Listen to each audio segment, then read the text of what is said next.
My name's Tony Sabanskis, writer, filmmaker, inventor of the H-card, and world-renowned music constructionist, famed for my extensive research with the...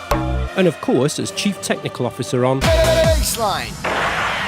Now put a donk on it. Electro!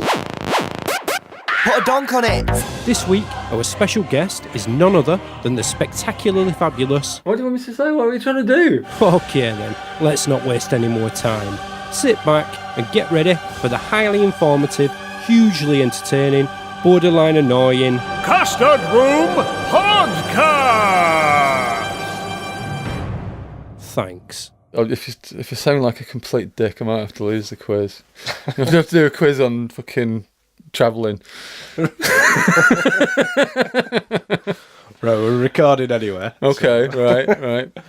So, if you just want to introduce yourself to our 16 listeners that we've got. Yep. I probably should say hello to my mum and my girlfriend at this point. Give a shout out because they're not going to get past the 5-minute mark, so I'll get it in early. I'm Adrian Barber. I'm the festival director at Bolton Film Festival. We're a new film festival that started up last year. On the back of the entries we got, the films we got, and the filmmakers attending the film festival, we got great reviews, and that put us into the top 100 film festivals on Film Freeway, which has 6,000 film festivals worldwide. We screened about 60 short films over 2 days, and we did free industry talks, masterclasses. We're back this year for 3 days, slightly bigger. We've got 4 or 5 venues, more partners, more speakers, more films. And that's about us, I would say. Right, cool. Yeah. How does it... My first question really is, for people that want to submit to film festivals and stuff, we've all gone through Without a Box and Film Freeway and things like that. How does it work as in submissions to you? Do you get the links from Film Freeway, or do you get DVDs? Do you get them from all over, or...? No, I see what the filmmaker sees, it really. Whatever you see when you put into Film Freeway, at the other end is the way I'm seeing it as well. So is that the only way you can submit now through Film Freeway? No, there are still film festivals that take things physically, but you know they are in the minority.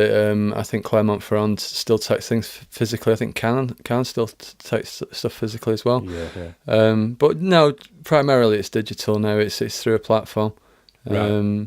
I like Film Freeway. I love the way that you can set out. It's like a MySpace page. You remember MySpace? Yeah. Like put your photo, put your video, put your little bio, send the link. It's done. But all that works. You know, I mean, anybody who just sends in their film and a couple of sentences to a festival director, unless the film's off the chart, already you're starting to think this is looking a bit lazy because. You know, what I want to see as a festival director is somebody who's gone out and started a Twitter page and Facebook page and they're getting their film out there to the world as best as they can, because if they're not trying, that means when I select their film, they're not bringing any wider audience. They're not advertising my film festival. Well, you know, it's good to hear that, because I know for a fact that some don't want you to have it on YouTube, don't want you to sort of do the sort of pushing of the full film or whatever, you know. I think that is a consideration, definitely. I mean, I always frown upon something if it's on YouTube too early. I think any filmmaker should get some legs out of it. I think minimum 6 months.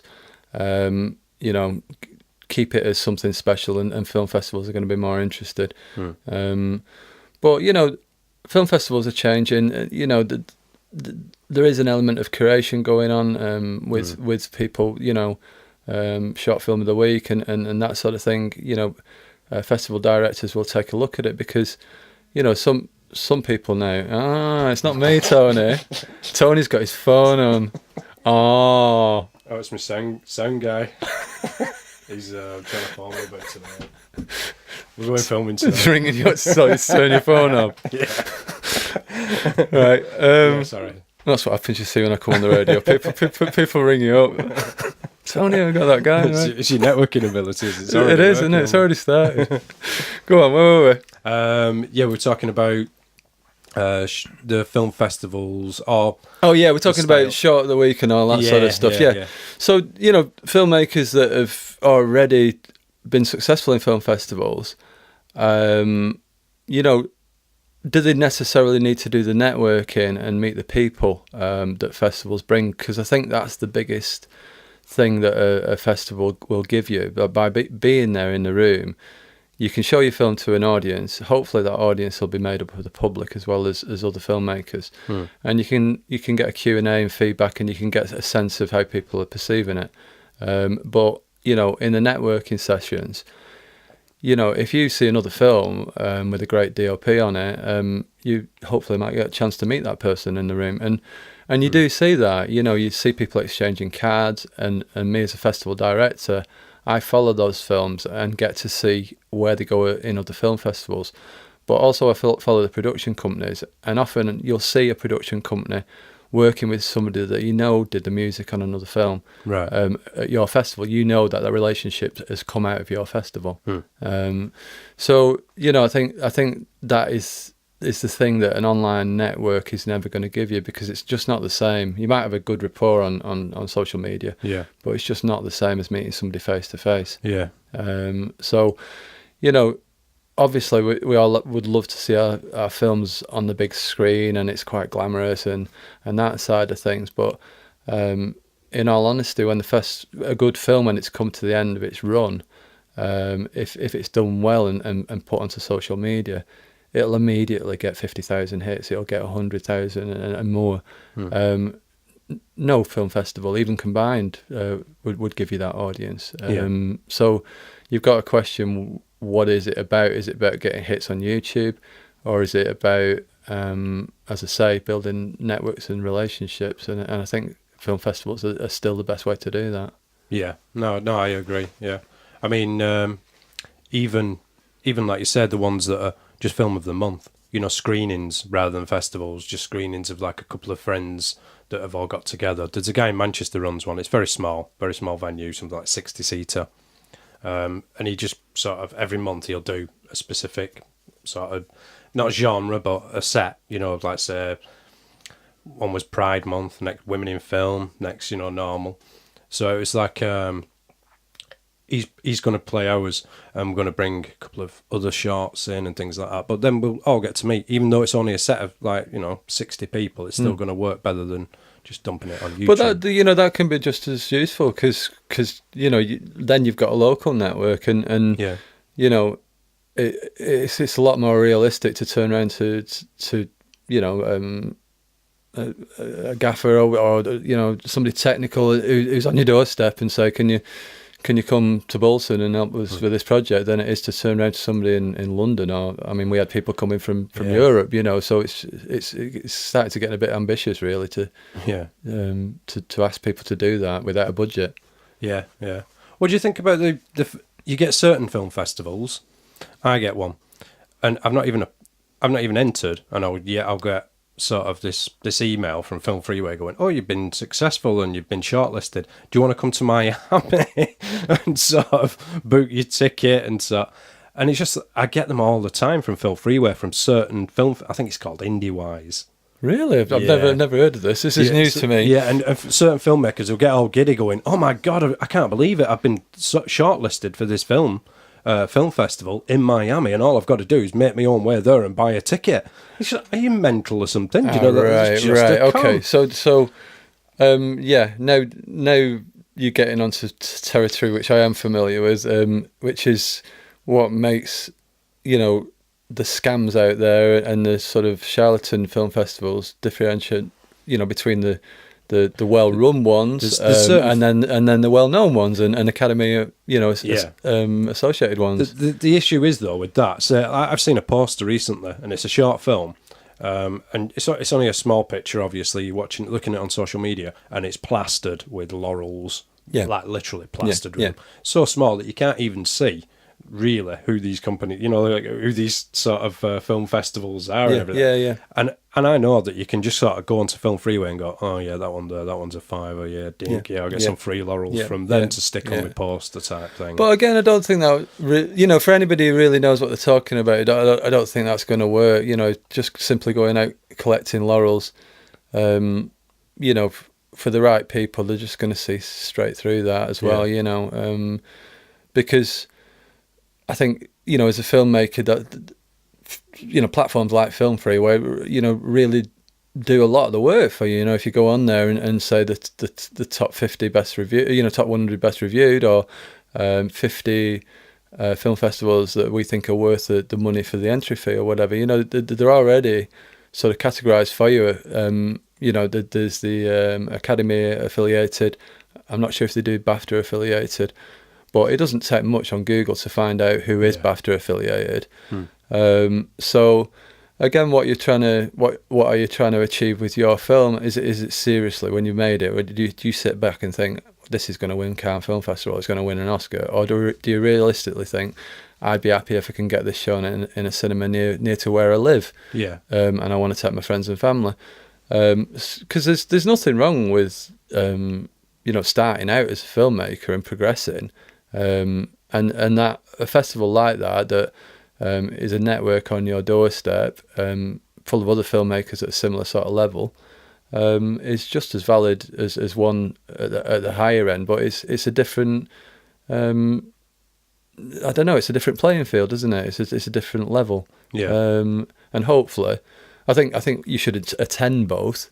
And one of the things we do at Bolton, in our student category, for example, is we have a dedicated college strand, we have a dedicated BA strand, and we have a dedicated MA strand. Right. So that when you come to the festival, as a college student, you can watch them and then go into the BA and see where you're going with the films you should be making soon. And likewise, you can go to the MA and see the next step again. And throughout the film festival, you'll see Kickstarter, self-funded stuff, things that have been funded by Creative England or whatever.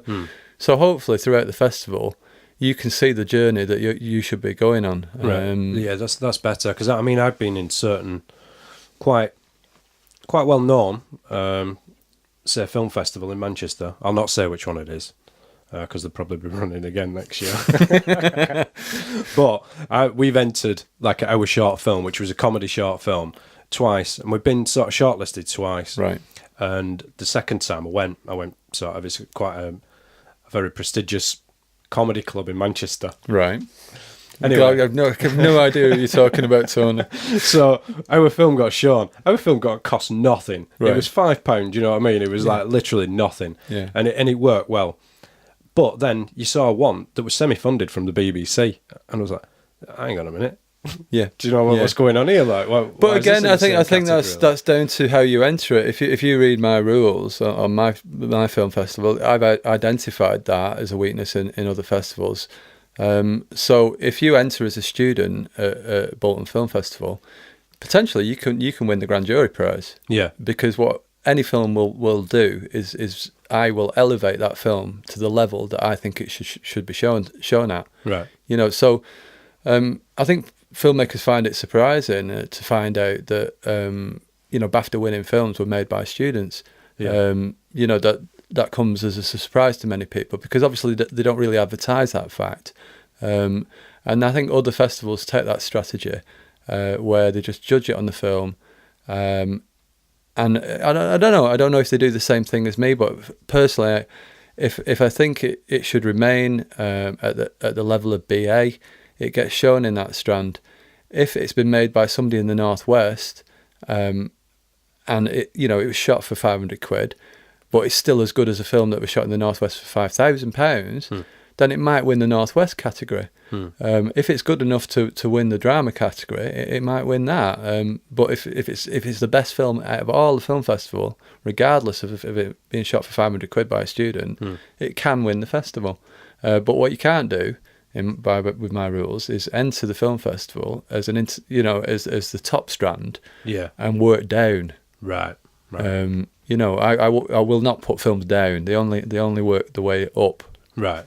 Right. Yeah. That's So you know what I'll often get is a film that is pretty good, you know, and it has been made by a student, but they've just shot too high and they put it in for one of the top strands, right. without reading the rules, and that film usually will not get selected. Right. Sometimes I'll contact the filmmaker and say, look, you know, I think you might want to reconsider where you've entered this category. You know, you don't want to put it in as a student because it's got a chance. Well, I mean, even that's good communication with the filmmaker, because a lot it'd just be a case of bink, you know, some automated response, no, whatever. Oh, I'm sorry, but this time you've not been sort of. Yeah, I mean, getting back to what you've said before, you know, that there was an article recently about a film festival that sprung up in New Zealand, and they called themselves something really similar to the biggest film festival in New Zealand. Right. And you know, they got loads of entries and everything.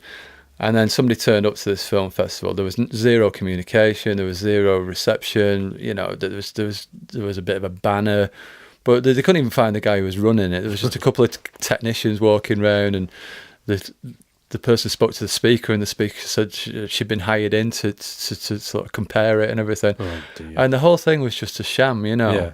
Right. So I think again, you know, you need to do your homework before you spend the money. If you're spending your 20 quid on putting it into a film festival, sit down and do some research. And Film Freeway has been so popular because it is easy to set up. Yeah. But it's also easy to look at yourself as a filmmaker. So I've looked at other film festivals, and they've got the red carpets, they've got the banners, they've got the venues, the receptions, the drinks, you know. But then one photo will give it all away, where you'll see this tiny little cinema with 20 or 30 people in. Yeah. And you know, by delving into the website and delving into that film festival, if you cannot see another photograph that doesn't have a small cinema on it, then you can assume that is their venue. Otherwise, they would have shown it. Yeah. And that doesn't make anything wrong with that film festival. But what it should tell you is that there's only 40 people at that film festival, because that's the amount of people they can get in the room. Yeah. So, you know, by looking at film festivals properly and reading reviews on them, and again, it's like a TripAdvisor. You know, Film Freeway, they get the reviews. Read the reviews. Yeah. Read the rules, you know, and really do your homework before you send something in. I've had horrors come into Bolton Film Festival this year. We don't do horror. Right. You know, what are you sending it to me for? I'm not saying I wouldn't show it. Right. Because it's still a drama. It's still, I was going to say, Yeah, you've got you the know, drama but aspect you've to got it. Grimfest just up the road. Yeah. You know, Yeah. you're probably looking to the wrong people. Why don't you do horror? Personally, I just don't. I'm not into it. Right. And I'm not. you know, I'm not into horrors. And at all. until I find somebody who wants to take control of that particular strand. Yeah. I mean, yeah, like you say, you've got Grimfest. What's his name? Steve something. I don't remember his last name, but yeah, I know who you mean. The Yeah, guy with the beard. Yeah, dead nice guy. Yeah. I remember speaking to him once. We were on the phone for about 2 hours. I can't even remember what it were, but he was just like sort of just spewing out all this knowledge, like about the festival sort of. Yeah. But yeah, I think if again, as a filmmaker, you can look at last year's program. You know, if you go, they're nearly always there as a PDF or as something to download. Look at last year's program, Google some of the films, or better still, go back 2 or 3 years, because those films will probably be online now. Yeah. Watch the films that came out of that film festival, and you'll get a flavour for it. Is it an art house festival that is only showing art and experimental stuff? Yeah. Or is it more mainstream? You know, is it heavily themed on observational documentaries, or does it tend to go for you know, short pieces of work? You know, you can tell by the times of things. You know, for example, I'm under 20.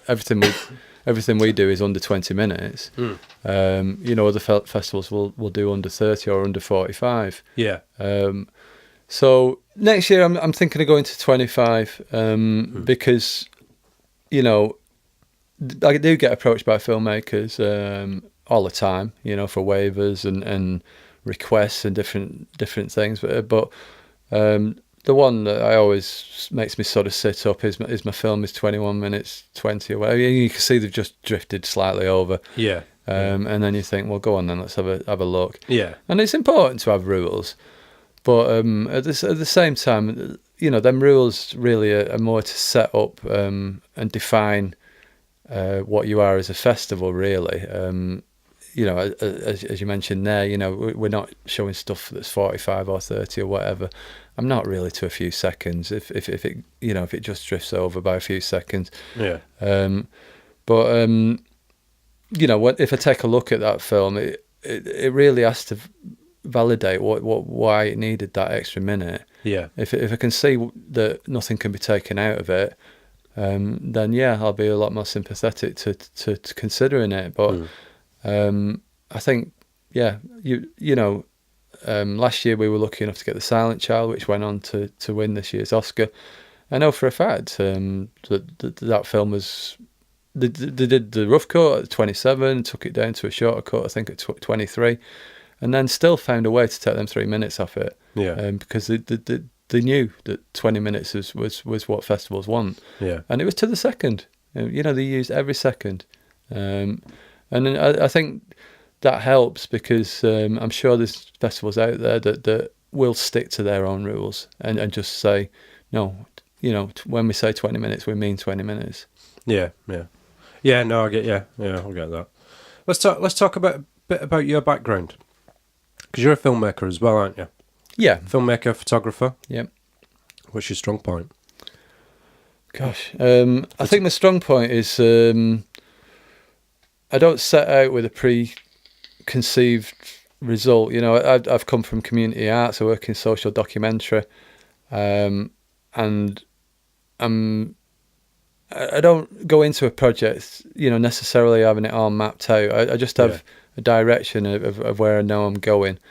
So often my projects might begin in a museum, looking at old maps, looking at old photographs, and learning about the area and the people that I might be going into.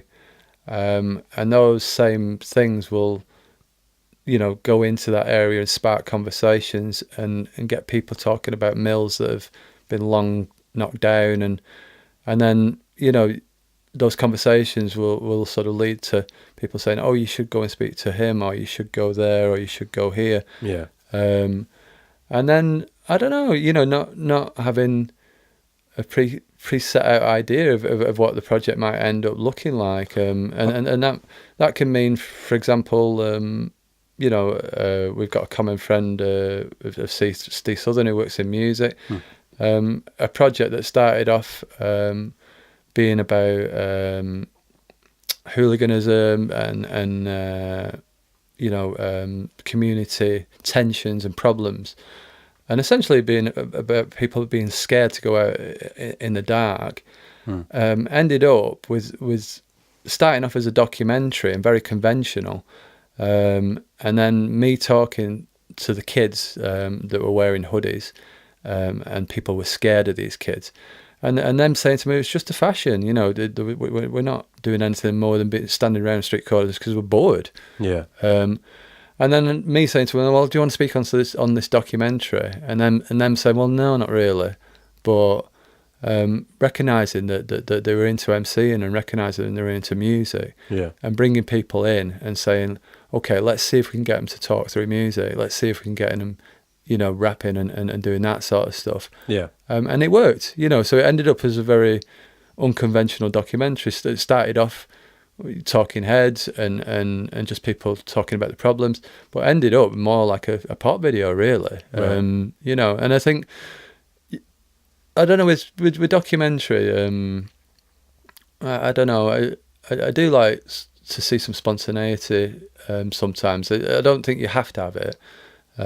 But for me, I always admire if I see a film's been mapped out and then there's a point where something in the story changes and something happens and that filmmaker recognises that is important and you should now follow that new direction. Talking about Search for Sugarman, though, aren't you? That type of... have you seen that? No. I'll not give too much away. Well, I will. I'm going to completely give everything away of Search for Sugarman or Searching for Sugarman.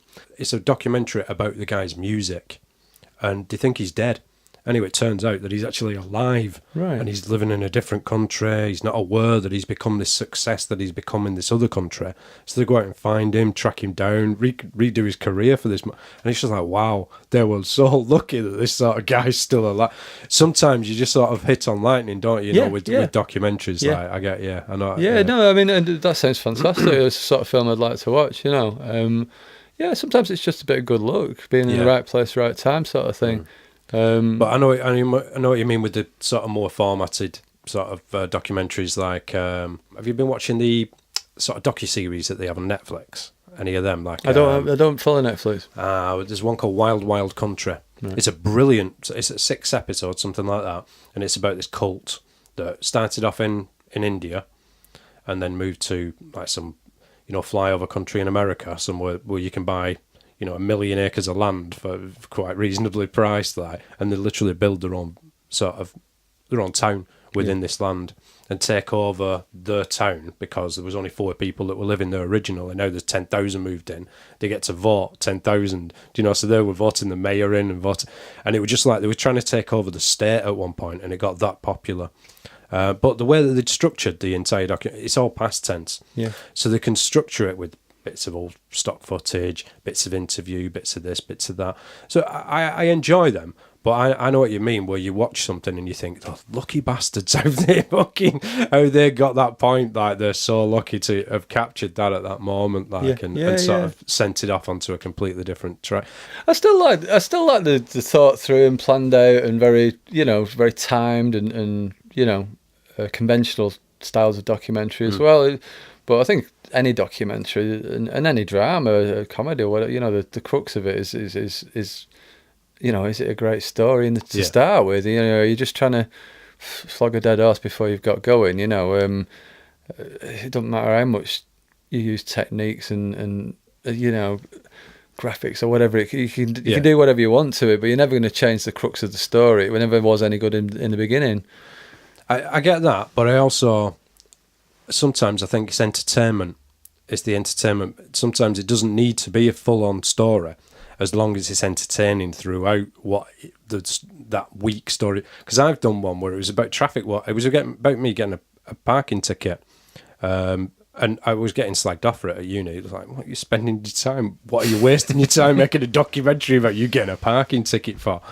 And I made this, and it was just a short documentary about 8 minutes long, something like that. But it's entertaining. Yeah. Do you know, like, it's a full on. I did recreations, daft things, phoned them up. Yeah. Like. Well, I listened to your last podcast with Mick, and it was entertaining. There was no two ways about it. I learned that I need some clips and a piece of cardboard and a breaker plug. Yeah, it's £8 breaker plug. That's me done. I can make anything in film and television I need. That's my rack that I was on about on my frugal filmmaking. Right. Cost me £8. Tony's now describing. I don't know. It looks like a curtain pole. I'm going to put it on. And a couple of. Watch your amazement in a minute. Oh, here we go. His hair's just stood on end. He's now pinned to the wall. See, that's perfect, isn't it? Yeah. 400 watts. There's no big lighting stands in the way or anything. It's amazing, Tony. Yeah. Fantastic. You feel like you're back in the dark now, don't you? No, if it works, doesn't it? Nobody needs to know. Yeah, that's it. Yeah, like Mick was saying, it's all about the rectangle that you look through. Yeah. I'm going to use that. He was quite into that rectangle. Careful how you say that. Yeah. Right, we're going to. In fact, let's before we talk, because we're going to go talk about some travels, but let's do the frugal filmmaker section now. Okay. Oh God. Hang on. Yes, folks, you guessed it. It's time for your favorite part of the show. It's the frugal filmmaker segment. Enjoy. All right. So frugal filmmaker. It is what you were talking about, where I was making a light sort of setup for £8 or whatever. Tights on coat hangers for popper stoppers. God, now it's a difficult one, isn't it? Because I know I've done it loads of times. I'm certain I've done it. Oh yeah, all right. I'll tell you when I've done it recently. I was in Thailand this Christmas gone. I also do visuals for festivals and around the world, music festivals. And I was out there doing the visuals, and I met the girl who was setting up the decor for this big festival. And she's called Karen Dixon from South Africa. If you want to Google her, she goes under the banner of Artscape. And she makes the most amazing, beautiful things made out of lycra. And they're all psychedelic and colourful. And she goes all around the world doing it. She started off just doing a couple of backdrops, and now she builds these huge sculptures and massive things that you might see at Burning Man and that type of thing. Right, yeah. But it's just art on a massive scale. And as soon as I met her, I just thought, wow, this girl's interesting. I should make a documentary about this girl. Yeah. Just happened to have a little handycam on me. It was 4K.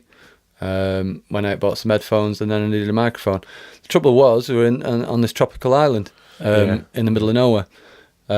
So the only thing I could find after scouting this island was one of these little podcasting mic things. You know, the thing you sort of plug into your computer. All right, yeah. Just one of them. Yeah. It were about £3. Right. And yeah, got that, and then got one of these guys with a soldering iron and everything to extend it and put a decent length lead on it instead of a meter. You know, just made it like 5 meters. Yeah. And then we hid it behind. I think there was a coconut ashtray, I seem to remember, and a bottle of beer. So we just hid it behind that, and then she sat like I am now with a microphone about 3 inches away. You know, from right underneath her. Right. And it all looked really natural. She just sat there with a beer, an ashtray. Ah, right, okay. You know, and so it's like you've sort of made a Lavalier, haven't you? Yeah. Essentially created a little Lavalier. Yeah. Right, cool. And yeah, it did the trick. You know, it wasn't perfect, but it was better than the alternative. Yeah.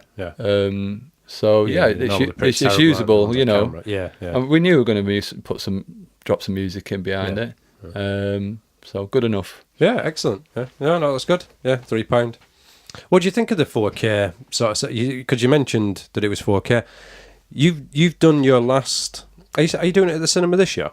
Yep. Yeah. So you're doing it at the cinema. What's the quality of the that they're expecting to put on the cinema? Or what's the maximum quality, I should say? There's no maximum. Every film that comes into Bolton will. I subcontract it and send it to London for a DCP. So everything gets shown on DCP. Explain what that is. Digital cinema package, it's called. So the cinemas use and I think it's like a Linux operating system or whatever. Right. So when you can give me any film you want, and once it's gone through a DCP, it'll end up being like a 30 gig file.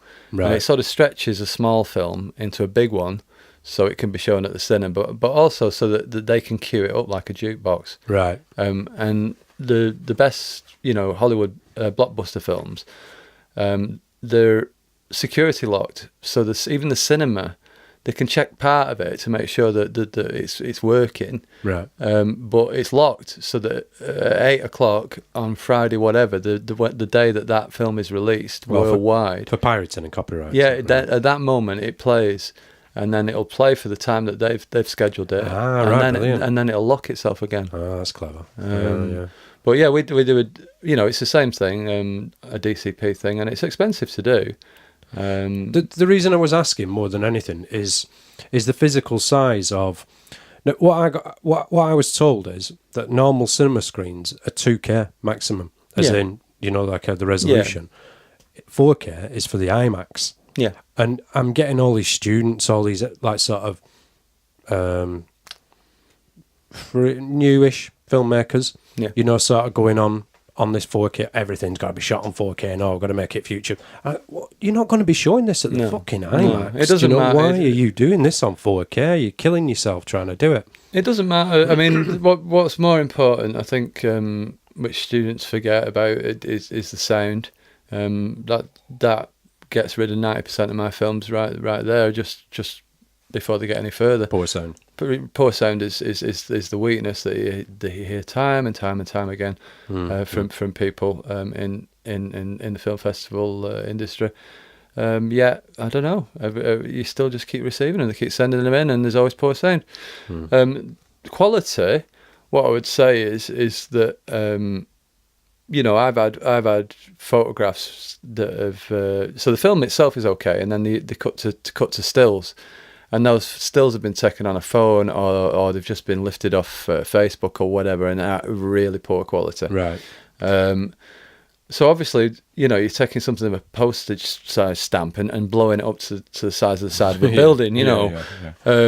So if it looks crap on your little laptop, it's going to look horrendous when you put it on a cinema. Yeah. I mean, when the films are long listed and shortlisted, there comes a point where I always have great monitor speakers and great sound, but I do watch films on the laptop a lot of the time just because it's convenient. But once they get through the next stage, there'll be a point where I either put it through a projector or it gets shown on a massive flat screen, TV system.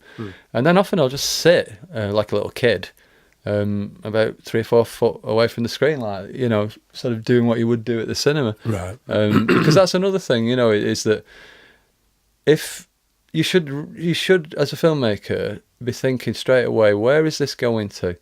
Is it an Instagram story? Is it a social media film? Is it going to TV or is it going to the cinema? Because the way that you're using the camera and the feel of that camera, if it's handheld, you'll probably get away with it if it's for social media. And that wobbly feel of everything can be nice. It can also be nice in a feature film at the cinema. But if it's so jarring that it feels like, as a viewer, that you're on a roller coaster, it will make people ill. It will physically make people ill. So again, that you can often watch a film that, for every other reason, it's pretty good, but for that reason alone, you just think, I can't show this at the cinema. Yeah, it can only be watched, as I say, on a smaller format. Right. So that is something, again, that you can do simpler. Again, another one of these cheap things. Make it, I remember when I used to do sound, I had a bunch of different speakers. I'd play it through the monitor speakers. I'd play it through my laptop speakers, through the TV. Through a radio or whatever. See what it sounds like. Daft Punk, Daft Punk, massive band. They were quite well known for sort of monitoring the main mixes on just an £8 pair of PC speakers. Yeah. Because if you can make it sound good, Yamahas, the NS10s, the famous sort of white walled. Yeah, that's what I listen to. They're famously bad. Because no, I don't listen to them. They're supposed to be bad, right? Because if your mix is right, it'll make them sound good. Yeah, do you know what I mean? And it's that sort of, when you first do a mix and put it through a pair of NS10s, you just go, "What is that shit? They sound terrible." Yeah. But it's designed to sound that way because you've got to improve your mix to make them sound better. Right. Sometimes, you get people getting expensive house speakers and things like that sound really good, and you get a poor mix and they'll still sound really good, and then they'll equate it to a car stereo and it'll sound like a bag of shit and blow the back shelf off. Same with your film. You really need to be thinking it through. I think there's a lot of people in the industry. I mean, famously, short film has been the stepping stone to features and other things, and I still think that there's a movement. There's a change in that movement now, and it might not necessarily be something where you start to see money, directly coming back to filmmakers through short film. But get on any train and recognise what people are doing. People are catching up on things. They are watching little short documentaries and short bits of work on Vimeo or whatever, because all you got to do is look at the numbers. Yeah. And you can see people doing it. They're just catching up on things. Yeah. So podcasting, another one. It's changed the way people listen to radio and where how they source things that they're interested in. Yeah. And I think you know you do have to be a bit of a visionary if you're into these digital platforms. You need to be thinking, I want to be part of that journey. I should jump on now. You know. Yeah. I know if I do quite a lot of long coach journeys over summer because I work with Chinese students doing trips, and Netflix and Amazon Prime now, you have a download option. So whereas before it's completely stream, now you can download it for a week. It'll just disappear after the week. But for journeys, just like bump, bump, bump. And I can watch it quite bonny on my phone, you know, as long as it's... Because you can sort of equate it to a TV, can't you? Depending on how far away you hold it from your face. I've done it myself camping. I'm watching a 50-inch TV. Yeah, totally. Might be 4 inches away from my face, but No, you're right. I mean, I watched Breaking Bad in the back of the 4x4 in America, you know. We went around America and camping, and every night we'd put the laptop on the parcel shelf and sit back and watch Breaking Bad. You've done some enormous amount of travelling though, haven't you? Yeah, I've been. That's really what my life has been towards, rather than filmmaking. The filmmaking has become part of that, really. So is that to sustain that, or is that part of it because you want it to be part of that? Mostly because I want it to be part of it. You know, you come across great. It's that thing again of being spontaneous and just thinking, this is interesting. And you know what you're saying there about students not having the right equipment and letting that equipment hold them back is nonsense. You know, people are making films on iPhones and there's festivals for iPhones. There's nothing that should be stopping you making something if you happen to stumble across it. Just if there's no logistical or financial reason why you can't just get on with it now, and it's there right in front of you, get on with it. You know, just start making it. You don't need to have a famous person shooting the thing. Just hold it yourself and go and film it. You know. No, I completely agree. You've been all over making sort of bits of documentaries and graphics though, and the rest of it, haven't you? Yeah. I mean, I've spent 8 years of my life with a backpack somewhere else in the world other than England. And do you just sustain that sort of lifestyle by doing films while you're in that country? No, I make my money here. While you're here, and then and then when I go, I always have a bunch of cameras on me and sound equipment. I mean, I have more equipment on me than is sensible. In all honesty, you know, sometimes I'll be going around the world with a bag that is, you know, it's got 10 or 20 meters of VGA cable for some projectors, a load of cables. It's got, you know, a couple of cameras, some still cameras, hard drives, laptops. You know, there's more equipment than clothing. But I know that once I get to where I'm going, I can buy a pair of shorts and some t-shirts. Yeah, that's it. You know, and you know, it's a worry. I always, you know, have to seek about to get some decent insurance and stuff, and you're always a little bit worried when you you know, going out, leaving your bamboo hut or whatever. I mean, I remember going to India one time, and we walked down a beach, and it was just totally sort of deserted, you know, fishermen and all this. I mean, there were a handful of backpackers there. And we walked into what looked like to be a coffee shop and whatnot, and they had a few huts at the back. And I said, "Can I have a room, please?" And they said, "Yeah, just sit down, have a drink." And you know, half an hour went by, and they're like, "Do you want some fish thali and all the rest of it, some fish rice?" Yeah, okay, you know. And then another half hour went by, and I'm like, "All right, you know, can you show us the room, sort of thing?"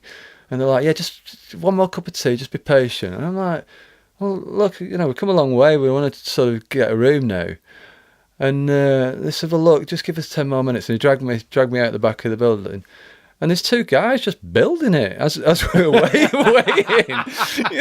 And it just was palm leaves and bamboo, you know. And, and in an hour and a half, they built us a hut. Was it all right? They did the job. They did the job. I mean, you could was it cheap? Cheap. It can't be fucking cheap. Cheap. It was about 25p. You could put your hand through the wall. You know, they put this door on it and this little lock, and you just, all you have to do is just part it like a pair of curtains. You know, just palm leaves. You just stick your hand through, and yeah, you're thinking, "Oh, not too keen on leaving my 4K camera in this place," you know. But yeah, that's the that's the nature of travelling, isn't it? I mean, I remember you telling me a story actually about there was one time where I'd seen you when you'd just come back from India, and you'd said you had £30 left in your pocket. Literally, sort of, that's it. You know, like everything in the world was your £30 in your pocket. And you and your missus were in India, and you thought, right, we can either go back to Manchester now, get a McDonald's, and go and look for jobs or whatever we need to do, or we could spend another week in India for the £30. Yeah. Go back skint and just do the same anywhere. Yeah, And you'd just stay the extra week. there's still a big part of my mind that can't help do that. You know, you go out for a meal in wherever in Manchester or whatever, and you spend that £30. You know, a couple of plates of food and a bottle of wine. Yeah. And yeah, you do. You instantly do the sums, and you think that's like 5 days in Thailand, or 4 days in. How much did you used to go over with? Because nothing. You'd work here for like say 6 months and go over there for 6 months or whatever. Yeah. Oh, we do. I mean, in the early days when travelling was cheap. I mean, me and Zoe used to go in '97. It was the first time we head off to India and Southeast Asia. God, we went to India with £700 for 6 months. You know, Jesus. it was nothing. Did you buy a house as well? We've been in that position where you see bits of land for £4,000 and 10 grand and stuff, and that same bit of land now in Brazil will be worth $500,000 or something. Right. It's crazy, and that's unfortunately the nature of tourism as well. Is that we are the sort of locus, we are the consumers that go to these gorgeous places and then tell other people about them. Yeah. And then you go back 5 years later and there's loads of hotels there and you go, oh, God, if you ruined it, Should have just kept your mouth shut. Yeah, totally. You're a filmmaker. You making the documentaries on this place, bringing it to people's attention. It's your fault. I went to a place in Laos and we somebody sort of put us on. Laos, is it Vietnam? Yeah, more or less, yeah. We ended up on this canoe going up this river for a couple of hours, motorised thing, to this gorgeous village, and we got off, and on the banks of the river they had all the vegetables growing that they needed. All these rickety huts. Kids are playing in the street, and they'd have like a bit of wire or a tire, and they'd be flicking it, down the streets, like rolling the tire. Right. Yeah. And that was their games, there were chickens there were ducks there, and just the whole place was paradise. There's no two ways about it. These sort of huge mountainous things on the other side of the river, and pure jungle, massive big fish in the river. And you're thinking, these guys have got everything, absolutely everything that they need. Vegetables, fish, and just pure... Good healthcare. Yeah, well.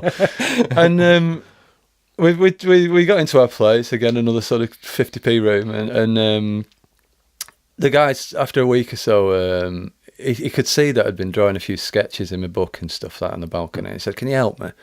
I need a sign for my bar and restaurant. Right. And I said, what? I said, what do you want to put on the sign? He said, well, I don't know, leave it up to you. He said, we just want tourists to come to our town. And I was like, when you just feel like in one of them places, and I was like, honestly, you're always telling this to people travelling, you're like, really? Why do you think I've come round all the other side, to the other side of the world? I've come here because you live in paradise. Yeah. I've come here because it's gorgeous, and I don't really want to ruin it by bringing loads of other tourists. Mm-hmm. And he said, well, that town you went past, 3 hours down the river. He said, there's a college there and there's a university, and these are my kids, and I want to send them there. Right. And you're just like, oh God, give us the sign, sort of thing. Yeah. Cold beer, great food, and you paint the sign and stuff and everything, and then sure enough, as I say, 5 years later, you go back and ruined it. And now they've got a McDonald's and their a Costa coffee. Yeah, and the guy just screws you every time he sees you for the internet and stuff, you know. Yeah, charges you for internet or separately charge for broadband. Yeah, I tell you, there was a time before mobile phones where the internet people were just the most horrible people. They knew you wanted it, you know, like oxygen. You know, these bastards will pay anything for this, right? Charge what you want, sort of thing, you know. But now with mobile phones, it's funny that's all gone. And one of the films I did was about that. It was called Death of the Postcard, and it was, you know, essentially what it says on the tin. In that, you know, part of the film was me filming kids trying to sell postcards to tourists, right, who were now taking photographs digitally, going to internet cafes and communicating that way. So that was a while ago, that as well. Let's put that into context, because that was a good while before that really did. It was like, as it became popular, you were sort of filming that. Before Facebook, I mean, Facebook was ultimately the conclusion of the film, really. Yeah, right. You know, and at that point, the project got too big in a sense for me. But what I did was collected the music that was being made on the balconies around me by amazingly talented people, and I'm not exaggerating when I say amazingly talented people. These people have now gone on, you know, to be award-winning tabla players or guitar players, or there's a couple in Chile that I can think of. She plays the accordion, so and then they're massive. You know, they're huge stars in their own country now. Yeah, and I think that you know, hippies and travel. And young people, you know, that can be filmmakers as well. It can be, you know, any area of life, because they're just about to flower, you know, and find themselves, and particularly music. You know, you have got time to sit on that balcony and just play that guitar and get good at it. Yeah. So I recorded the music with the Travellers. Then I collected the emails that they were sending back home. That became the script. And I collected the photographs, and they went into the film. They were also making movies, and clips of the movies went in.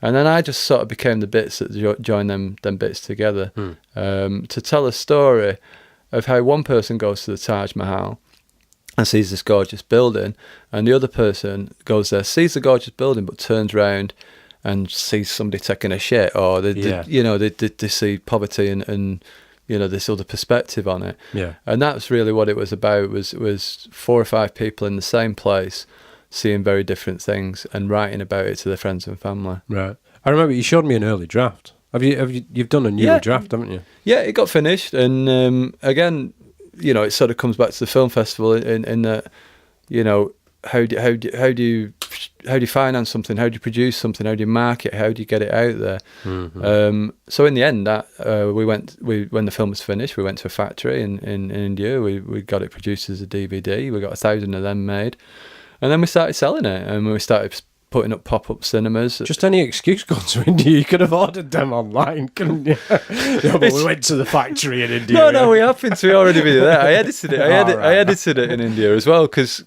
you know, editing films takes a long time. So you know, it's a cheap place to do it. All right, yeah, let's go to India. We need to do an edit. It doesn't matter about the bedroom. We have to go to India. Plus the music. I mean, it's like your studio as well. You know, this is the sort of thing I'd set up. You know, Well, you're sort of laying roots now, though, aren't you?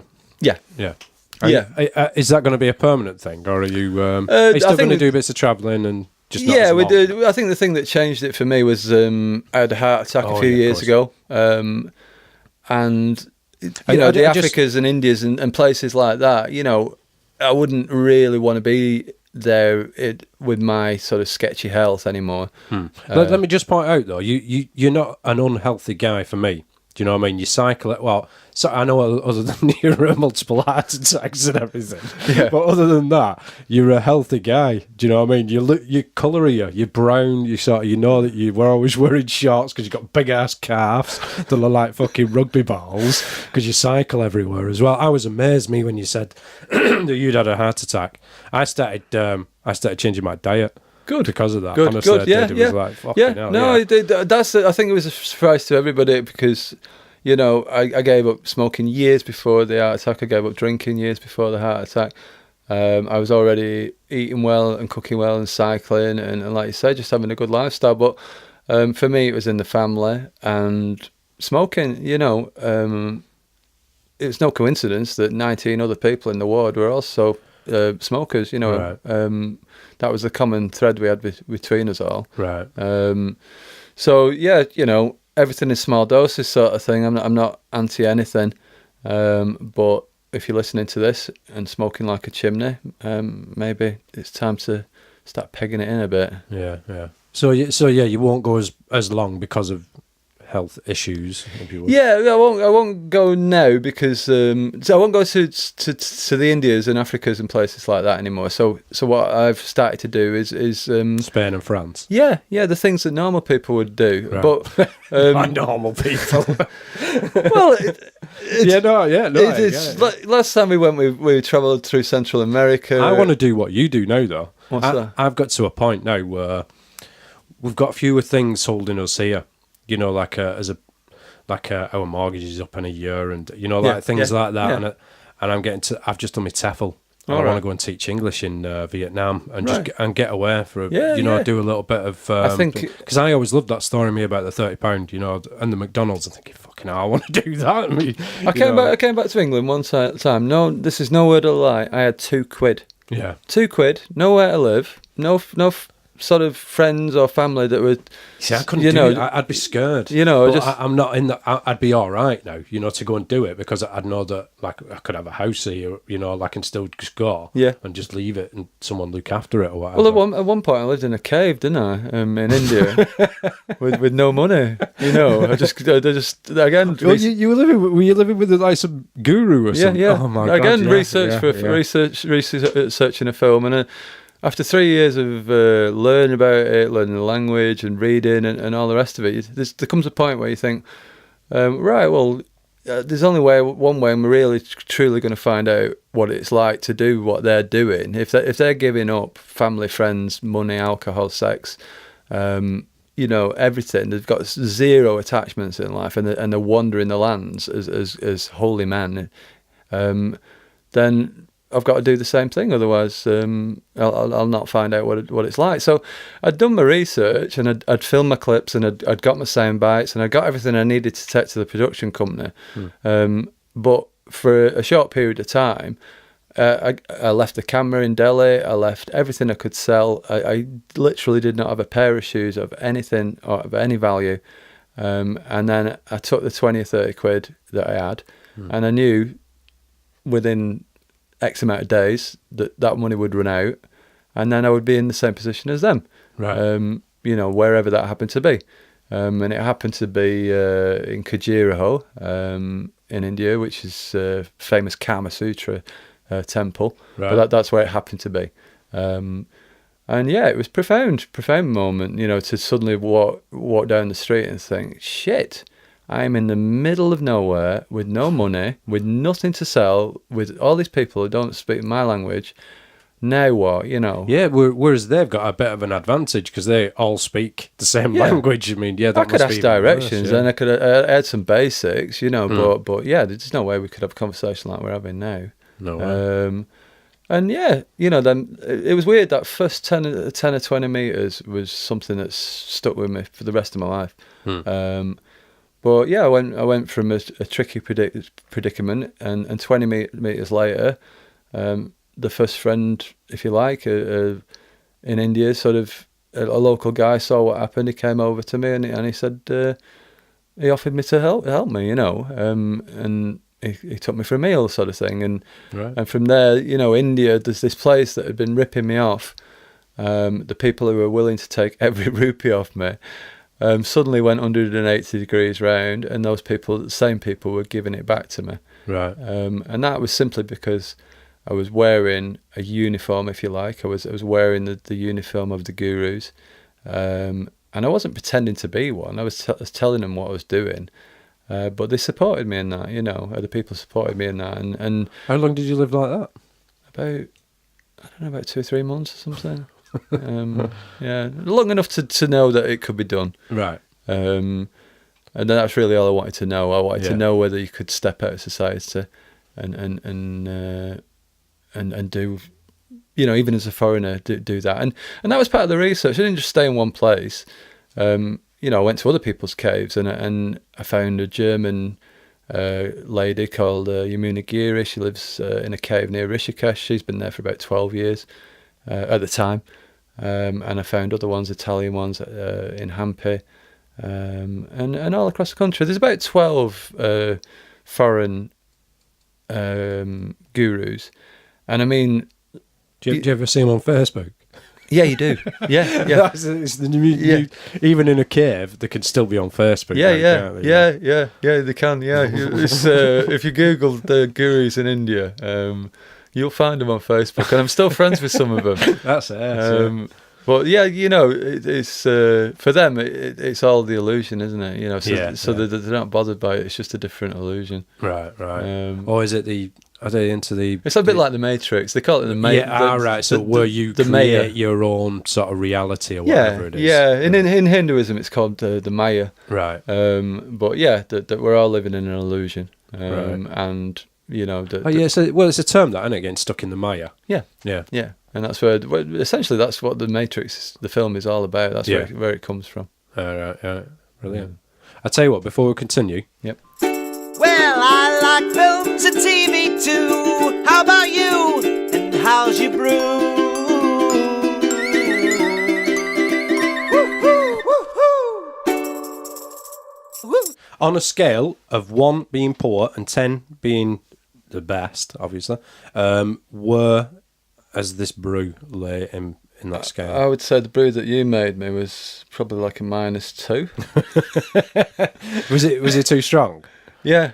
I do make my strong armpits brews. are now like sweating like profusely, and I've got hairs on my back. It was tea as well.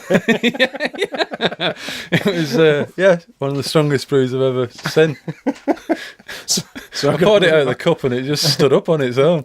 So the second one you made, what would you rate that one? That one is not my normal brew. It's a heck of a lot weaker, but I will drink that one and finish it. So my -2. I've only got 2 ratings. So no, Peter rated it 4 and no, you're -2. So by the end of this series, you might make it to 7 or 8, maybe. If someone comes in and they like exactly the same type of brew that I like, then I'm on a winner. Yeah. But yeah, not until that. Right, so you know what it's time for, don't you? Go on. The quiz. Oh no. Quiz time! It's time to test your general knowledge in the world of film and production. Oh, this is the bit where I just failed miserably. Right, I think Peter was on 6. I'm not going to get any. We could just skip. If you're listening to this now, just skip ahead about 3 minutes. Because there's no way I'm going to get any questions right. Peter was on 6. I think Mick got 6.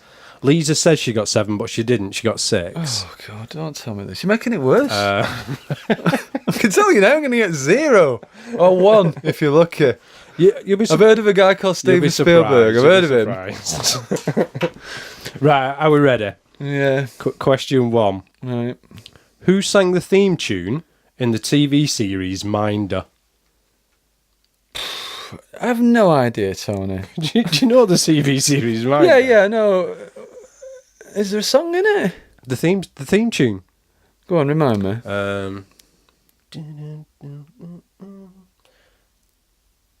You don't even know it yourself. Oh, yeah.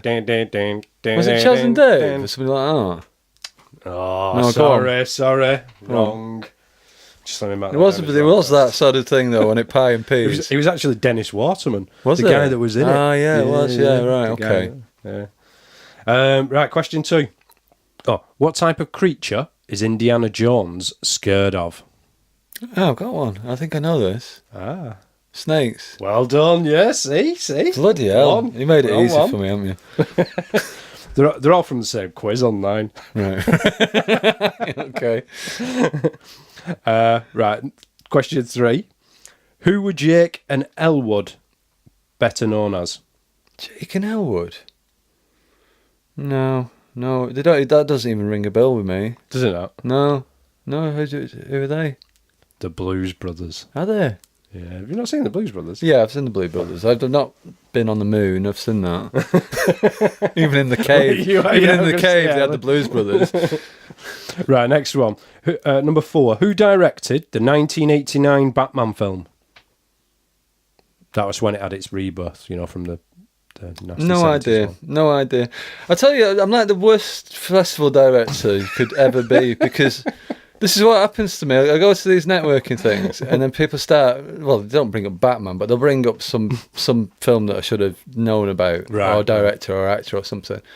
And then I just smile and nod and pretend that I know exactly what they're talking about, and then usually nip off to the bogs and Google it quickly or something, Yeah. And then the other thing I found out this year is that I've got something called prosopagnosia, which is face blindness. Right, yeah, you were saying this, weren't you? Yeah. How does that go?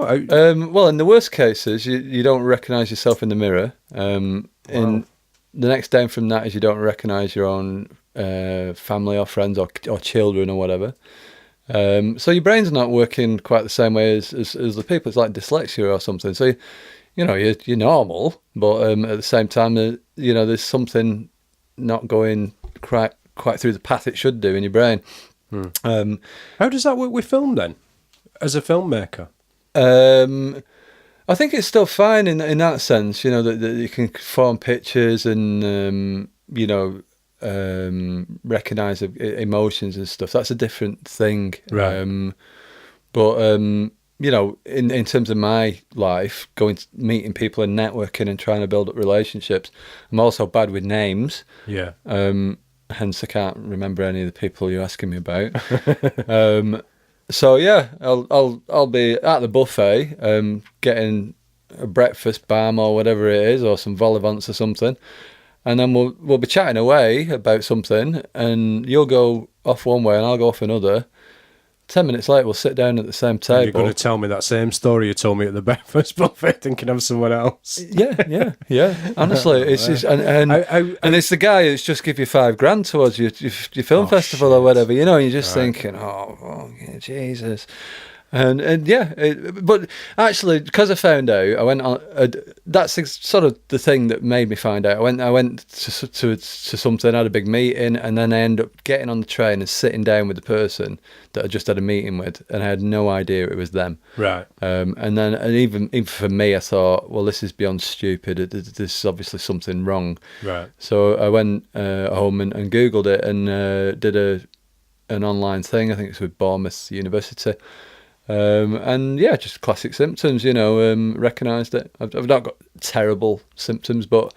well, your name, you were saying you can't remember names. Yeah. That's how they found out that I was dyslexic. Okay. I have, it's not like a standard, it's like the same thing. You have different sort of variations of dyslexia. I'm all right with my B's and my D's, spelling, everything else, fine.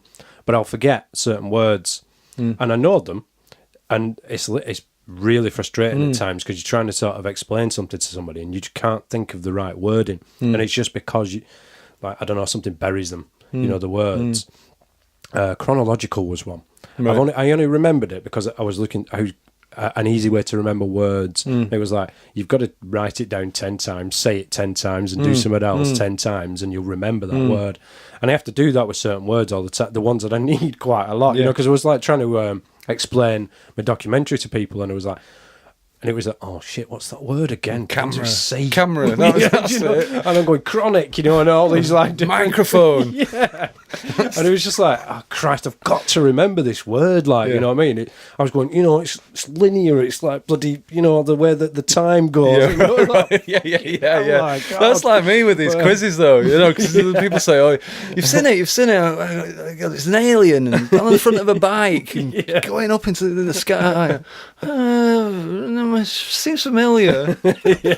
But yeah, so apparently it was a dyslexia. I only found out after I was on my postgraduate when they said go and do a test, because I kept forgetting the woman's name, the teacher's name. It was like 6 months in. Do you know what I mean? I was like, oh my God, what's wrong with me? Like, well, I think possibly I've got a bit of that as well, then, because as I say, in terms of qualifications for a festival director, I don't know, they're my weaknesses, but in terms of strengths, I've raised, tens of thousands of pounds and brought filmmakers from all around the world to our festival, and we got a top 100 rating, and we turned out to get one that went on to win the Oscars, and I don't know, it's gone really well, and I think that's more down to my drive and enthusiasm and passion for a project. And you don't need to know who the directors are or what they've done before to sort of understand.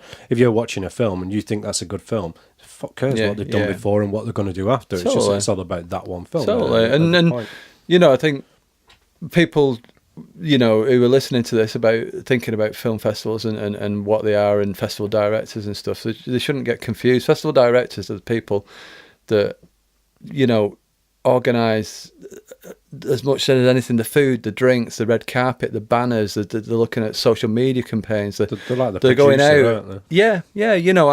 My talent is being able to recognise. In Not that, faces. Yeah. But in a room full of crowded people, right? Being able You to might be able to smell money. Well, it's not so much the money, but I might be looking for somebody who is going to make a great juror, right? Or a great speaker. Yeah. And it's having that ability to just, think, I don't know, I'm not the best qualified person on film, and I'm not an educationalist or whatever, but he is, and that's what I need on my panel at the moment. Yeah. I need somebody who's coming from that background of education, but also making films. Or alternatively, I need somebody who only works in sound, and they're going to look at the score and the music or whatever. And it's going out and finding them people. Yeah. Good. Right, question 5. Are we still on the quiz? We're still on the quiz. Shit. Right, go on. What was the character name of the saint? Oh, was it Michael Temple? Something like that. Templar. S. Simon. Yes, I'll give you that one. Right, I massively helped. That was all right. That was. See? Right, question 6. What's a Groot? A Groot? Let's see if you've been watching any Marvel films. No. I've done some tiling in my bathroom recently. Is it something to do with that? It's a character on Guardians of the Galaxy. Right. Franchise. Okay. Yeah. Have you not been watching any of the Marvel? You're not into Marvel films? I've been watching the films. Which one is it? Guardians of the Galaxy. Right. The tree creature. Oh yeah. Oh, I quite liked him. Yeah. It was a good good character. Yeah. Did you say was? Have you just given the plot away of Avengers Infinity War? Probably. Right, number 7. Which film was subtitled, not as in subtitles, but title on a title, Okay. How I Learned to Stop Worrying About and Love the Bomb? Oh, I know it, but I do know that strapline, but I can't think of the film that it came from. It was a medical terms for the first. No, you've got me on that, Tony. Go on. Doctor Strangelove. Oh yeah, God. Right, we're on question 8. We're not doing bad. It's not going for that. Have I got 3? That's better than what I thought. Giving me a -2 on It's better than your brew. Yeah. Who directed the film, the movie, The Doors? That's something I should know. It's a long time back, that though. He did a war film as well. No, you're not going to. Your skint things caught me eye there on the wall of music. Oh, have you seen that? That's one of my first refusal letters. And now I can see the huge pile behind you. Yeah. In fact, you sat I've on got a them. filing cabinet. do you know what? I never really. It's not that I was scared of failure, but I never really sort of set out to make music to send it to other people. I didn't mind if other people were listening to it, but even when we got signed, it wasn't me that did it. It was Lemmy. Right. Do you know what I mean? He was the one that sort of went, I'm going to send this to these guys. Good, this like sort of thing. It's what the people wanted at the minute and all that. I was like, who gives a shit? Do you know what I mean? Let's just fucking put it on MySpace. Get 60,000 fucking hits on there. Yeah.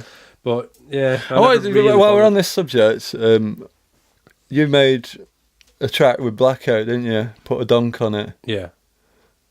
And I want to know whether the myth is actually true. Did you make the donk with a table tennis bat and a drain pipe? No. Right. Because it does sound like one. It does, yeah. That was on.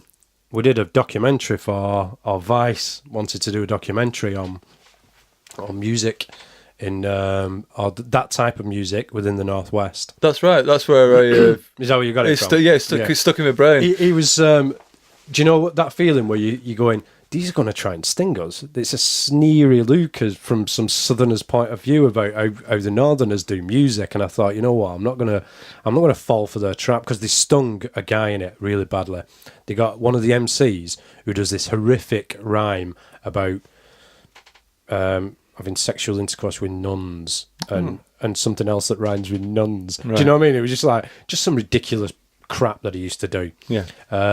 And he's a bit of an head case, this guy, or was. Anyway, they got him to do it outside. They went, yeah, I'll tell you what we need you to do. We need you to do that rhyme, but outside the church. And they made him look like a dick. Do you know, like one of the... I mean, he didn't help himself. It was his rhyme, doing it, and he agreed to do it. Yeah. But he literally threatened to kill the director and everything over him. So, really? Well, the director at the point... It wasn't really his doing, it was more the producers that were trying to put it through. And he was going, yeah, I know where this is going. And he was working with the Blackout crew quite a lot on music videos. So he was a bit wounded that they'd actually put it in on the final edit, because he didn't get final edit say. And for him to get the abuse from it as well, one of them, because he did not want to sting us, because he knew he was working with us in the future. Right. So it wasn't something he wanted to do. But yeah, when they set out to do that, you can see within the first 2 minutes, they've got, oh, this is Bolton. They show some back streets and then some pissheads in a pink fucking car.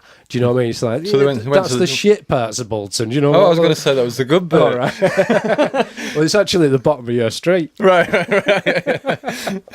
You know what you were saying? It's a bit grim on the bottom. Yeah.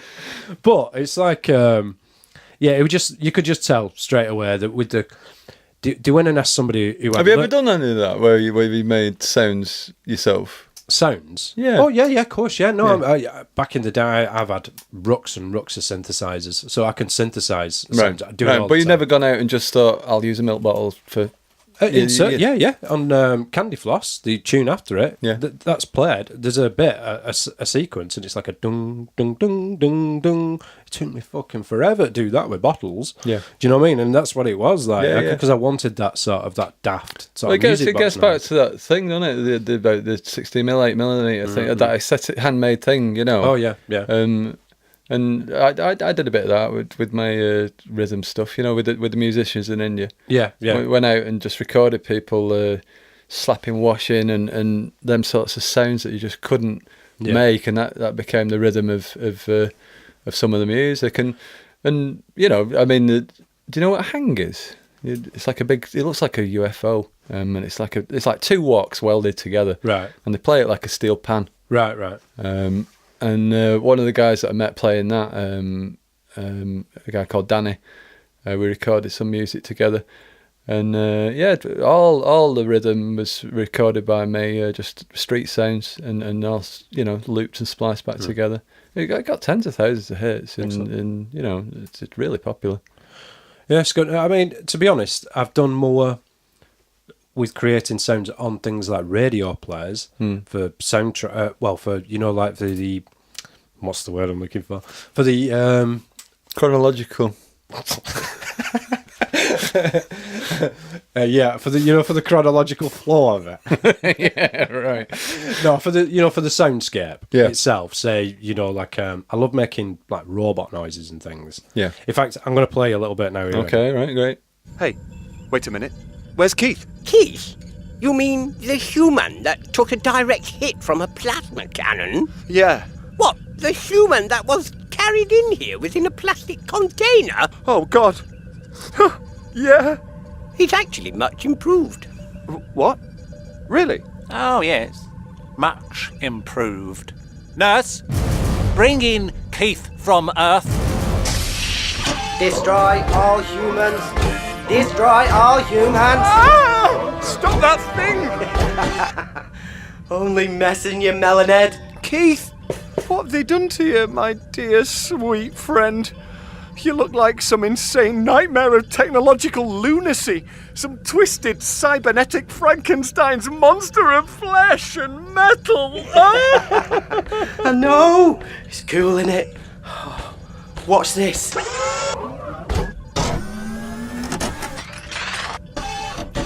What are you actually trying to do? I'm going to open this can of pop.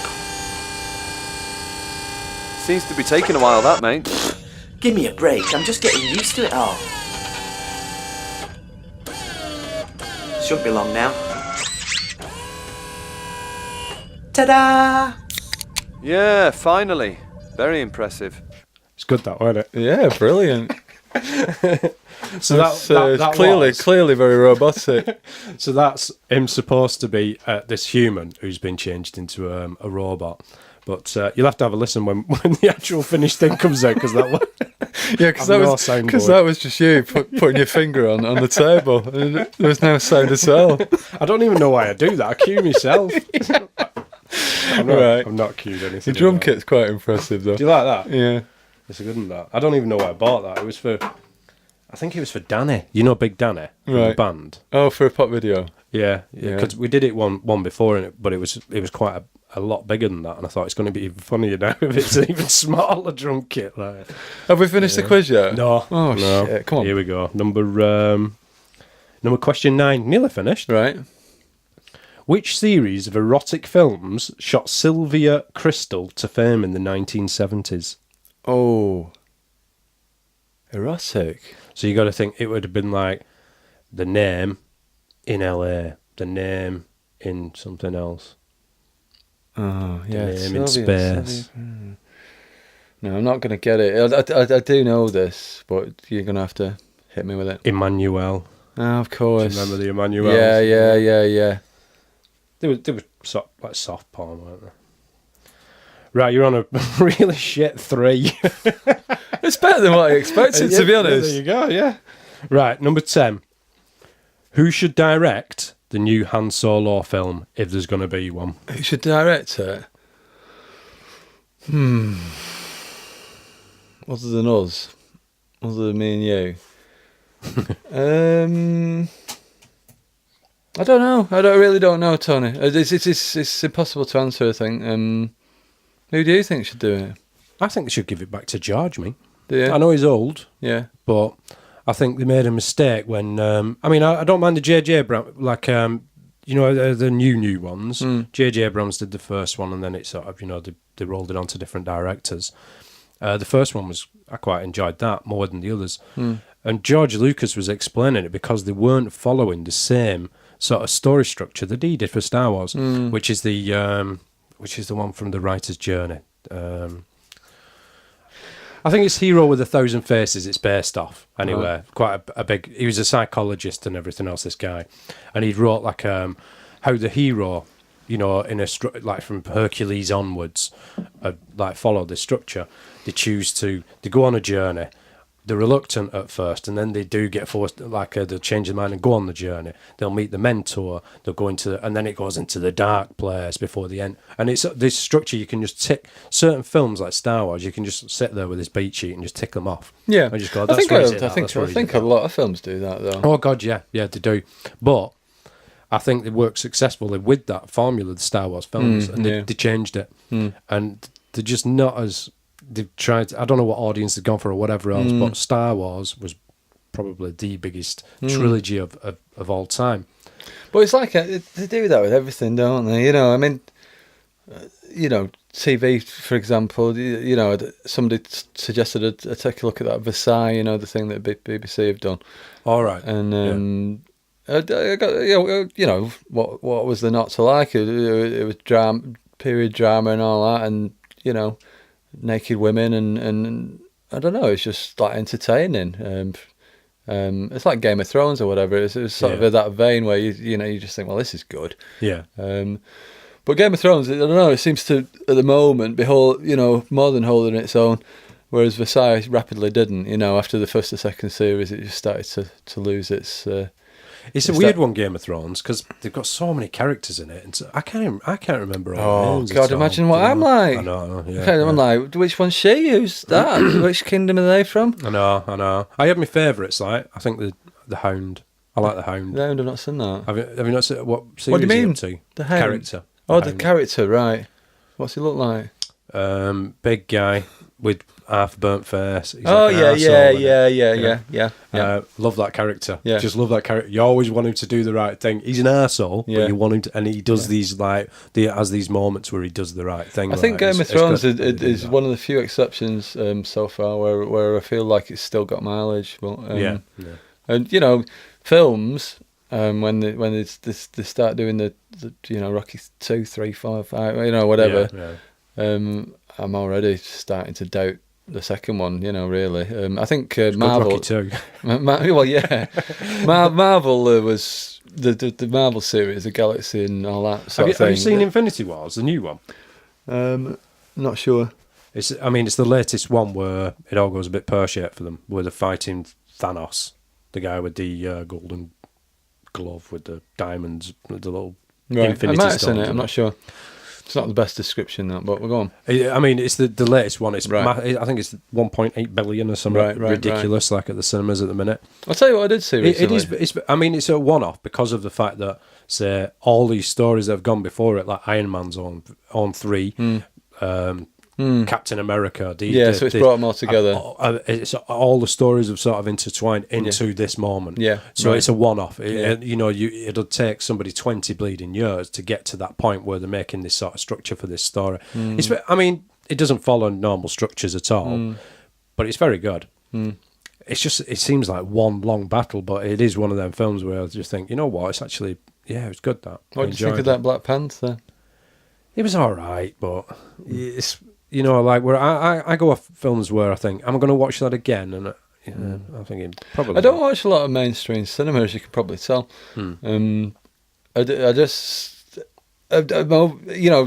overwhelmed by watching the thousands of. Well, this year we've got about 800 or 900 films coming so far, and then I'm always interested in other films as well from other festivals and the ones that have gone before, and then the work of directors that I'm already looking at, what they made before. So, I'm not stuck for something to watch really.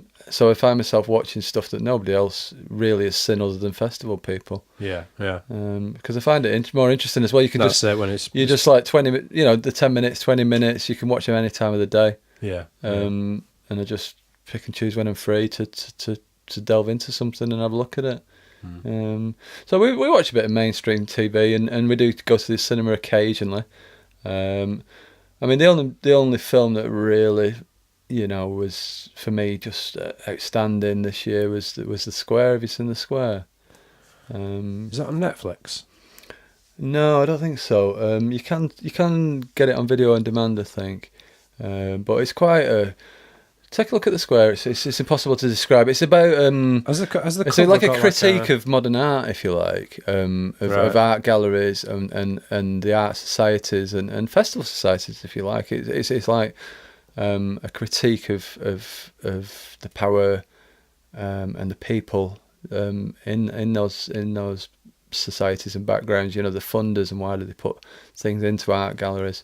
And it's just exceptional on every level. It really is. I'll watch it. Yeah. It got 4 stars off The Guardian. It didn't get 5, but in my mind, it's a 5-star film, definitely. I'm sure I've seen it on Netflix. The cover, I think it's been on a while, but it's been one of them where I've always thought, is this about Tiananmen Square or something? Or because the cover doesn't give it much information really. It's a bit weird, and it definitely won't be for everybody. But they're the sorts of films that I like to look at. I don't know. Just as I say, not the mainstream really. I do watch the mainstream as well because it's just like I don't know. It's just candy for the mind, isn't it? Where you just sort of slob out on the couch or whatever, and it just breezes over. You can go out the room and come back, and pick it up in 5 minutes, can't you? Yeah. Well, so a lot of things. Right, so last segment really Yep. is Big plug! So this is where you get to plug anything that you're doing, or you've not mentioned your judges, or have you got any guests? Because you're going to be plugging your film festival, obviously. Okay, right. What about your judges and sort of any special guest speakers? Jurors, we've got one of the strongest jury panels in the country, I would say. Our patron is Maxine Peake, obviously a massive, respected star of theatre and film. And now she's writing and directing herself. Did you watch Did you go and watch Happy Days? Happy Days? No, I didn't. Did you? Yeah. Go on. That's a bit above your mind, that Tony. Yeah, it was. Yeah, right. That's it. Yeah. We'll just leave it. I just didn't get it. Like sort of. I know the guy who's in it, Krellin, who was in it with her. Right. And the actual sort of mound that she's on is sort of slowly rotating, and he sort of comes round every so often. So I buzz off the fact that he's in on a slowly rotating mound more than anything throughout it. Well, but yeah, I was again, I just mentally. Beckett in it, and I just sort of looked at it and just thought, no, that's too cultured for me. Right. It's just a bit beyond my scope. But I did see her in Funny Cow. She's been in some brilliant things. Yeah. I mean, she was in the there was a drama about, was it the pedo sort of child grooming things? 3 Girls. Brilliant. Yeah. She's outstanding in everything she does. And I like, she's the stories that we're trying to celebrate at Bolton Film Festival. People that have come out of ordinary working backgrounds that have found obstacles, either in her case as a woman, but also financially. She got a place in RADA and she didn't have the money to take it for 3 or 4 years. And they're the sort of stories we want to celebrate. So Chris Lunt is a BAFTA nominated writer from Horwich. Again, he's another juror as ours. Who else have we got? Colin Pons from Sheffield, 4 BAFTAs, 33 features. Rob Speranza, programmer at Aesthetica Film Festival, and also runs the South Yorkshire Film Network. I think Rob's again made a ton of stuff over the years. We've got actors and sound people. We've got people looking at every facet, really, of what might go into a film. Yeah. So, every film will get looked at by at least 3. I mean, normally there's at least 5 jurors looking at different strands, and certainly the bigger end of the film festival. Once we get up to the real big guns. There's more and more jurors looking at it, but I think for the student end, certainly even at that end, you've got at least 3 good people looking at it. Excellent. Well, you've got special guest talks as well, haven't you? Yeah, this year we've got Sol Papadopoulos from Hurricane Films, who's just released 3 feature films. One about a Thai boxer, a British lad who ends up in jail and becomes a Thai boxer. It's a true story from a guy that originated in Liverpool. So Sol's going to be talking. We've got Duncan Cowles, a young filmmaker from Scotland. He's got two BAFTAs to his name, BAFTA Scotland Awards.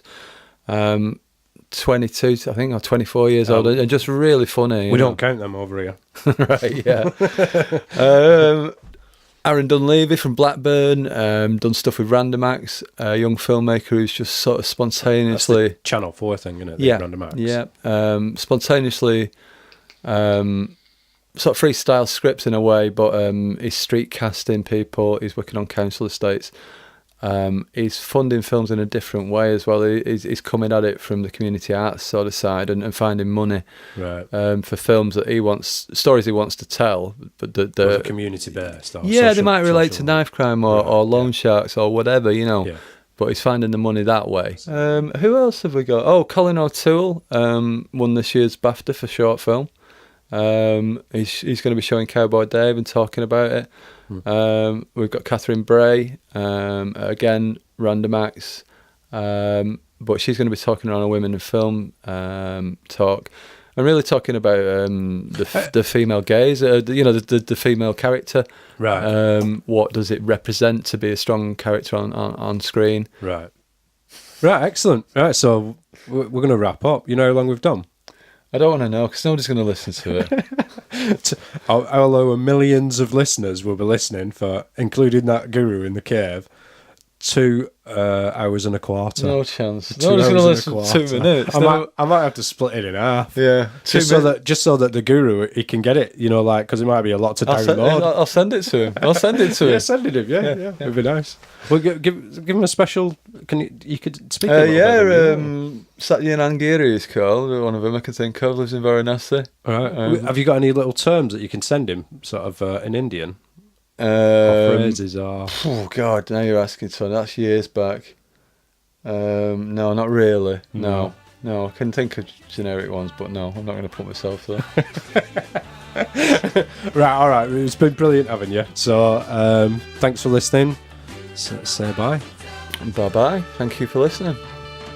You've been listening to a confusing load of bollocks. The views and opinions of any guests are not necessarily that of Custard Room Productions. And if you were offended or do not agree with any of the comments, please take it to Twitter and we'll ignore you, you snowflake. This episode was sponsored by Bolton Film Festival. Visit the website for more information about what will definitely become the Northwest's best film festival and competition. If you think you'd like to be a guest, please contact me at Custard Room on Twitter. Or if you're thinking of sponsoring the show, please do the same. Remember to check the show notes for links to any films or social media mentioned throughout. Thanks for listening.